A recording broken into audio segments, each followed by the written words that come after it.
Hello friend, आज ये video discussion करवा गोटे टैबलेट विषय जहाँ ना हूँ एबिफाइलिन SR200। तो SR200 मीनिंग कौन ना 200 mg SR means sustain release माने लंबा समय पर्यंत इफेक्ट काम करिवो ये टैबलेट। तो याकू यदि आपण खाइबे केमिति खाइबे दिन में गोटे खाद्य पर खाई पारे मॉर्निंग रे।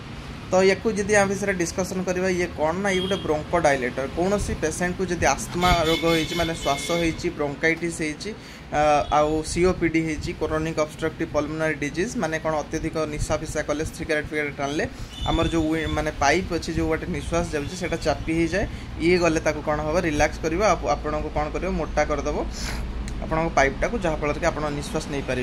तो एकू आपण को पेसेंट को दे पारे जहाँ हार्ट प्रोब्लेम थी जहाँ जो मैंने प्रेग्नेंट थे से मैंने खाई पारे आउ को मैंने खाई पारे जो मानकर लंग माने कौन एलर्जी कंडीशन थी से ठीक है।